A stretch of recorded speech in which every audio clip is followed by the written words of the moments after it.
This is part 2 of my conversation with Emily. If you missed part 1, make sure to go listen to the beginning of her story. Let's pick up where we left off.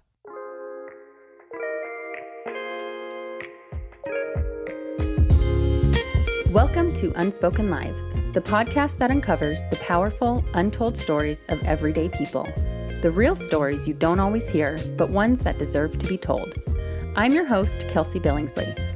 In each episode, we'll explore journeys of growth, resilience, and transformation. Conversations with guests who have faced challenges, embraced change, and discovered new purpose along the way. Through their stories, you'll find inspiration, hope, and a reminder that every life has a story worth telling. Let's dive into this next Unspoken Life.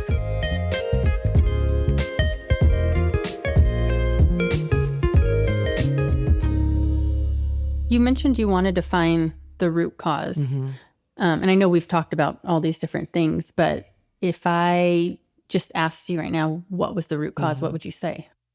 I would honestly say, my gut, not feeding my body the proper nutrients, like clean food. Looking back now, I ate a lot of cheese and just the things that had the seed oils. I would do maybe a stool test or a Genova test or hormone test. To be honest, like now that we're getting in the 40s, especially, with all the products out there, hormones are very, very important. And I would say alcohol. I probably drank every night, at least, glass or two of wine. And then, on the weekends was definitely more. And that was just kind of our routine. Right. We'd make cocktails during dinner or a glass of wine as we, wind down for the night. Doing my blood work, my cortisol at that time after my surgery, it was like in the 294 range. And then just this year, with all the stuff I'm doing, like my supplements, my food, I've cut down alcohol, cut out alcohol in a couple months. I definitely have cut down, but I didn't drink for 2 months in January. And honestly, that is where I saw the weight just come off like crazy. But now I still will have, drinks and stuff with friends, but not as I was doing. Extent. But my cortisol is down to like 94 from wow. like 294. That's a big drop. And the cortisol is inflammation and belly weight. Sleep is huge. I think I wasn't really sleeping because, drinking really doesn't help you sleep either. So the root cause for sure, to sum it up, I think my lifestyle as far as my gut, not really addressing that in the alcohol. It's kind of not funny, but I guess ironic that you say your gut because your physical gut, but then you go back to the very beginning of the story where you're saying your gut was kind of telling you something's off with your body. Right, so it's Trust your gut. Right. And when it's your gut is bad. Yeah. That is kind of funny. I was going to ask you, so we talked a bit about the emotional part behind it, but were there any emotions or part of the journey that you kept quiet? I'm just thinking about someone out there maybe hearing a diagnosis for the first time and going through it. I'm sure there were moments just yourself with God. How did you work through that? Right. Yeah. Gosh, the nights were the worst for me because during the day you're busy and you have the kids and you're just kind of things to do. Yeah, things to do and put on a face. And nighttime was really hard. And that's where I felt like the devil and God were side by side in my ear, battling, telling me the worst things like that could happen to me. And then, hanging on to, in our Bible study we were doing, had just finished Bible study, but, and broke for the summer, but we were in Deuteronomy and, where it says, do not fear, for I am with you, I will never forsake you. And it, clinging to how many times, 365 times it says in the Bible, do not fear, every day. Wow, I never knew that. Yeah, that was a cool fact. Yeah. That's what I had to remind myself. I literally would have battles almost every night, especially in the beginning, just about the future, and my kids. And I knew that was the devil. So the day would wake up, And I'd be like, I'm give everything to the Lord. Those are my worries. I'm giving it to him, and not today, Satan, you know? So I definitely, my faith grew stronger. I plugged into another Bible study for the summer because I was like, I need that. And another God thing, I wasn't going to share my story that I got diagnosed. I was just going there to, get the word and meet some women. And at the end of prayer, they asked if anybody, wanted any prayer. And I was just like, felt the Your urge. gut? My gut was telling me, you need them to pray for you, Emily. And so I told them my story, and they all hovered over me and, had their hands on me. And I would have broken down probably. It's emotional, overwhelming, like the support. But a God thing, the lady next to me had breast cancer and was a survivor. And this was your first time meeting all of them? My first time meeting all of them. I knew the woman that was organized it through church. Okay. And I knew one or two girls just in church, that familiar faces. But yeah, and so I just knew I needed them at that time. And the more I leaned into him, the more he gave back to me, of security and peace. Right. We're never told that we're not immune to, suffering. Right. It's all going to be different looking for everyone. But I will say, like, having my faith, I couldn't imagine, like, not having him. Yeah. I'm assuming your relationship with God got a lot stronger. Yeah, I know. And I try, and we always run to him more when we need him, and when we're in issues. And so I try and remind myself, like, to glorify him and thank him every day, just always a reminder of what he's done and who he is. And not to, now I love to be over. It's been a year now, over a year in May. Congratulations. Yes, thank you. And cancer free, like I do 3-month tests to see if cancer cells are in my body. Those, every 3 months is a little stressful. I was going to ask what the emotions are like. Yeah. So every 3 months they come to my house and do blood draw, and I wait a week and they tell me if, there's cancer cells like circulating. So that's nerve-wracking, but then, it's been clean, and so you can breathe again. But I know that there are so many things that are coming that are new with, the whole breast cancer and all the, help that there's, what is the word I want to say? I'm trying to think of the word. Treatments and stuff. Yeah. So there's more of the treatments, just a lot more that they know now, and it's more resources. Yeah, resources. So emotions, the dark times are just in definitely the unknowns. I mean, but that always will come up, and I just have to remind myself, like, he's in control. I can only do what I can and pray and lean on friends and feed my body, like treat my body better, because I wasn't treating her good. Right. I give myself a name, Emily 2.0, like, kind of everybody loves comeback. So, I do. How do you view your body now? I feel like I'm just very more gentle with her. Yeah.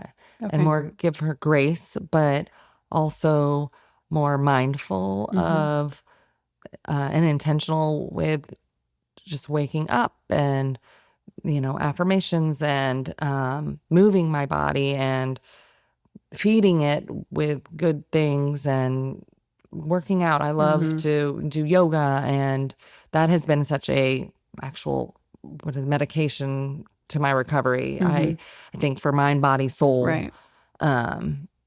And it is true. I think the endorphins come out. So even going for walks, like walking was super therapeutic. I love her more, I really didn't take care of her. How do you think you would have answered that before all of this happened? If I said, what's your relationship with your body like? Yeah. Or how do you view your body? I just think then it was, I'm doing things that I want to do, and, I'll be good to her for a little bit, and then, like, I'll eat good for a few days, and then I can go have my binge or whatever, I just didn't. I thought she'd bounce back, and be fine. So interesting hearing you talk about it, almost like third person. I feel like only someone who's been through something like you have been through would speak that way, because I think a lot of people, if they don't like how their body looks or something, it's not talking about it as a third person. It's just like, I need to go on a diet. I need to do this. It's not this relationship. Right. Yeah. And I say now, like, the weight loss has been just icing on the cake. I think, like I said, the way I feel, the mindset that I have of food and movement is not to be skinny and thin. It's to be healthy and like be cancer free and be actually here for my kids longer, and also the symptoms of medication I have to take, which puts me in a menopause. So osteoporosis is coming faster. I'm 42. I'm having I'm in menopause, hot flashes. There's, to be honest, that's really the only symptom I have. And I think the things that I'm doing has helped me keep away the bone joint pain, the mood swings, I really feel the best I ever have, minus the hot flashes at night. So you mentioned, being here for your kids. You didn't tell them at first. So when did you tell them? What was that like? Yeah, probably not the best. I don't know if I would recommend this. I really wanted to tell them, like, they were 6 and 9. Okay, so young. Yeah, at the time, almost 9. And I really didn't have all the pieces of the puzzle, and I kept thinking, like, you get a little more of the puzzle. So from May to July, I knew I was having surgery in July. I was going to tell them. I was really waiting for a good moment, and never is a good time. Right. But yeah, we ended up actually in a prayer at a family dinner. We were with family. My husband prayed over the table and about my surgery. And that's how. And they didn't know anything. They didn't know anything. And my 6-year-old had no idea. He's like, I'm ready to eat, and my older one, I was digging into my food, had zero idea that I didn't even put it together. And he grabs my arm and he's like, you're having surgery? Oh. What? You can't? I don't even know if he had said cancer in the prayer. I literally just didn't want any food.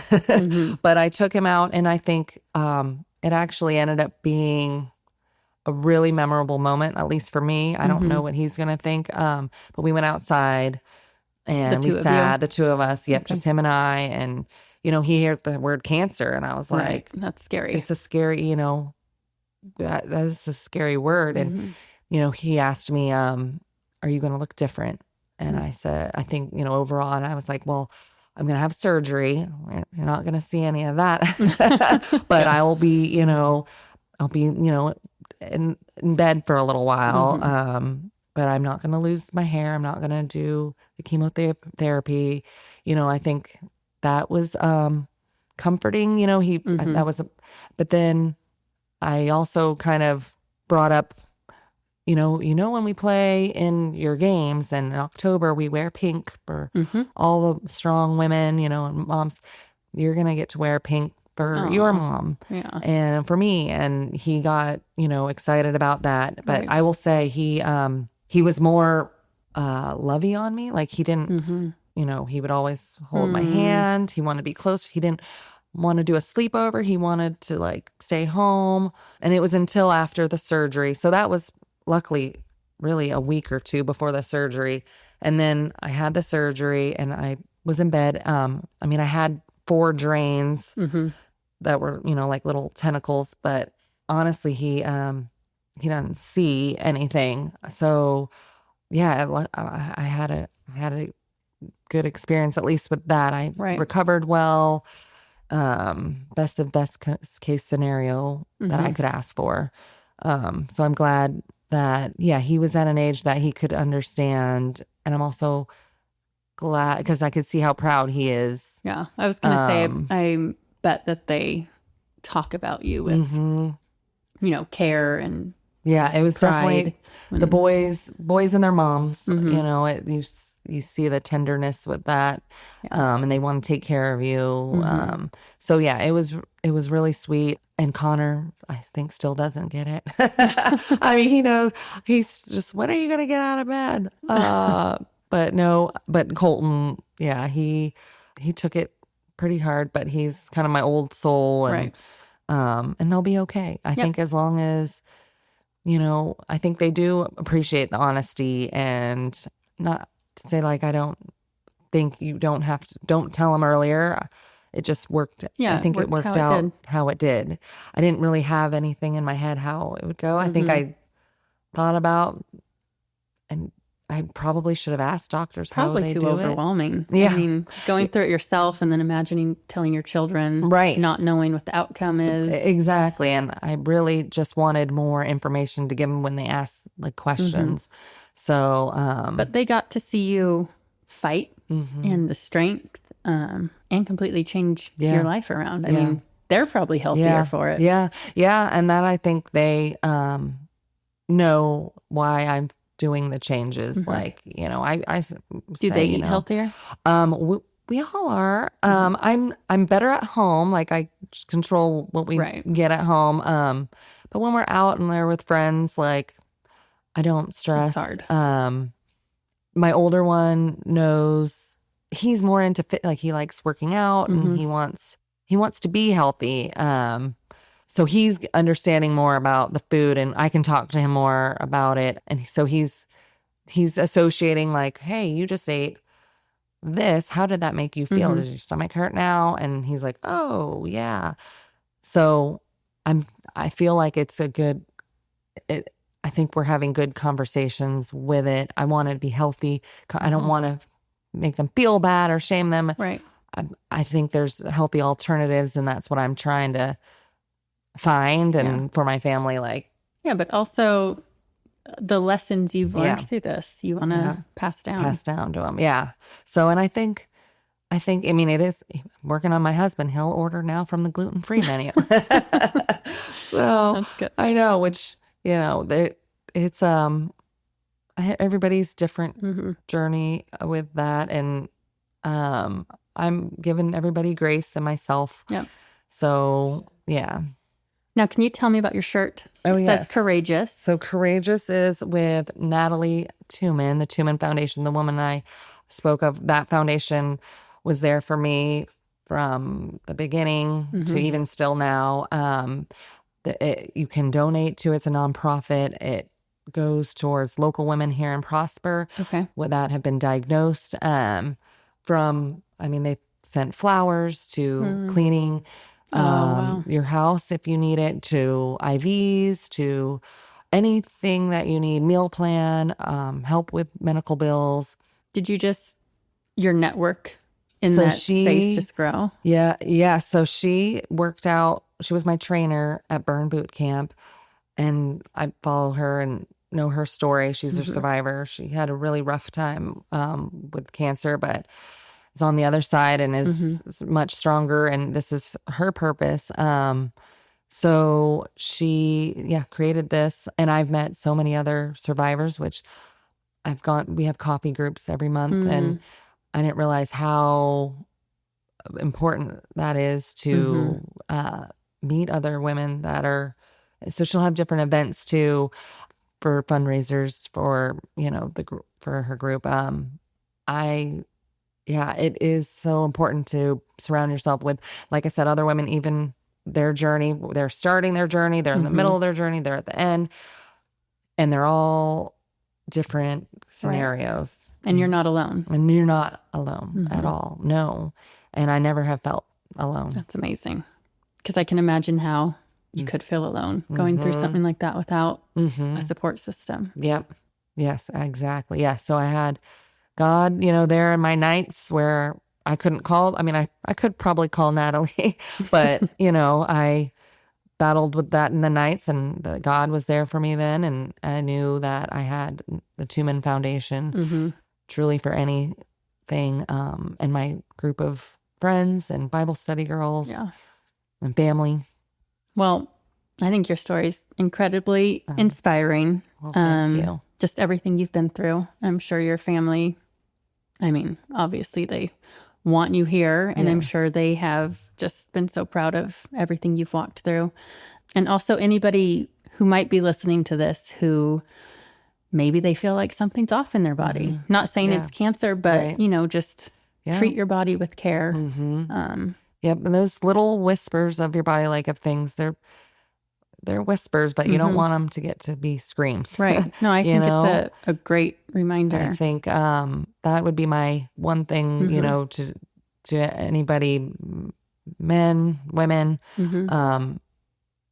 listen to those symptoms like acid reflux or, or your skin or, inflammation, like something is going on and really search. You have to be your own advocate for the root cause, because your doctors are just going to probably I think of you through that whole first year. Yeah. Of just hoping something sticks and and no one really.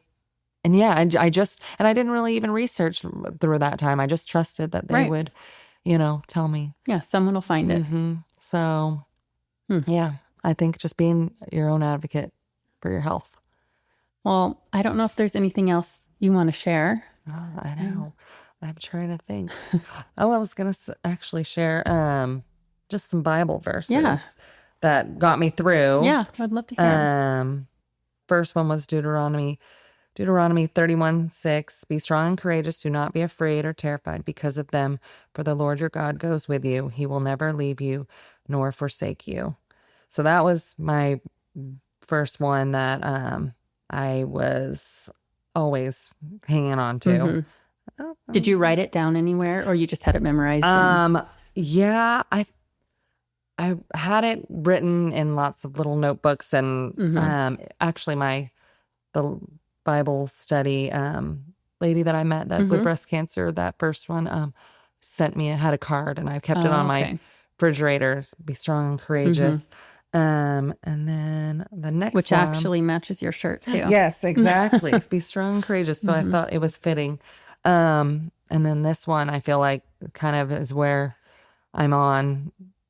There's going to always be, the trials and storms, and there's always on the other side. So 1 Peter 5:10, yes, you will suffer for a short time, but after that, God will make everything right, and he will make you strong. That is a good one. Thank you. Yeah, thank you. I like those. I just want to thank you. I know I kind of threw this out you probably, I don't know, a few days ago. Yeah.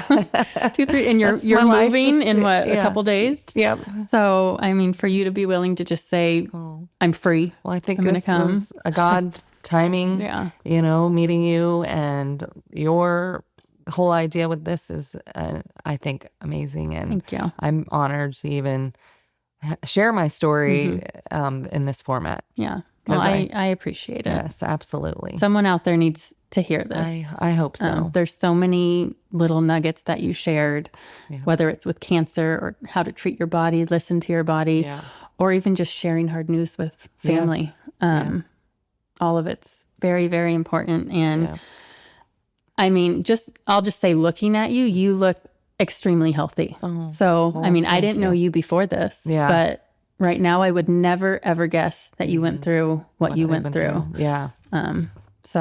Well, thank you. I look at pictures now before cancer, and I do see, kind of more the inflammation and the sleeplessness, and I know those are seasons too, especially with being moms, but yeah, it is Emily 2.0. I love it. Emily 2.0. It's there. Yeah. And I think it's not going to happen overnight. And I think just day by day, little by little, and staying consistent, you know, I think you can make those changes.